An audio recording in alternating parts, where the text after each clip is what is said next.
Shri K V Thomas, എങ്ങനെയാണ് മുൻ പ്രധാനമന്ത്രി മൻമോഹൻ സിംഗിന്റെ വിയോഗത്തെ താങ്കൾ നോക്കിക്കാണുന്നത്?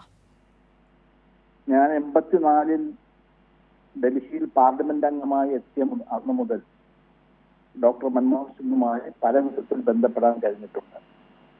അദ്ദേഹം റിസർവ് ബാങ്ക് ഗവർണറായിരുന്നു 82 മുതൽ 85 വരെ. അങ്ങനെയാണ് 84-ൽ ഞാൻ പരിചയപ്പെടുന്നത്.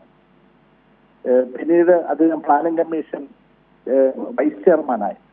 ശ്രീ കെ കരുണാകരനോടൊപ്പം പല സന്ദർഭങ്ങളിലും ചർച്ചകൾ പ്ലാനിംഗ് കമ്മീഷൻ പോകുമ്പോൾ ഞാൻ കൂടെ പോയിരുന്നു.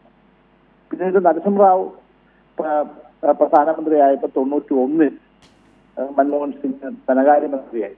അദ്ദേഹത്തെ ധനകാര്യമന്ത്രി ചോദിച്ചപ്പോൾ പലർക്കും ചില ബുദ്ധിമുട്ടുകൾ തോന്നി. കാരണം ഇദ്ദേഹം ഒരു ഓപ്പണിംഗ് നമ്മുടെ സാമ്പത്തിക മേഖല തുറന്നു കൊടുക്കണം എന്നുള്ള ഒരു കാഴ്ചക്കാരനായിരുന്നു.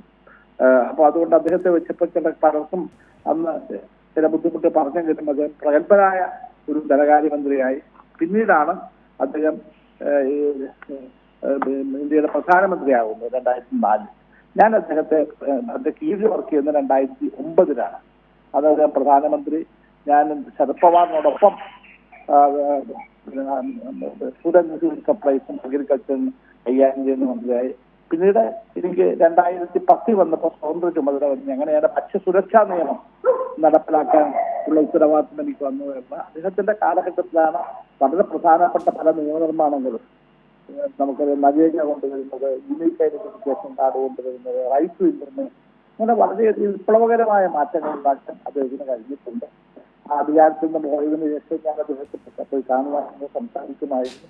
എന്നോട് വ്യക്തിപരമായ താല്പര്യം പല സമയത്ത് 2019 എനിക്ക് സ്ഥിതി നിഷേധിക്കപ്പെട്ടപ്പോൾ എന്നെ വിളിക്കുകയും എന്നോട് സംസാരിക്കുകയും ആ കമ്മിറ്റിയിൽ എനിക്ക് വേണ്ടി വാദിക്കുകയും ചെയ്തതാണ് അദ്ദേഹം.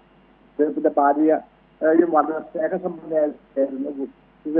കവറ് ഞാനിടയ്ക്ക് അവിടെ അദ്ദേഹത്തോടൊപ്പം ഭക്ഷണം കഴിക്കുകയും ചെയ്തിരുന്നു.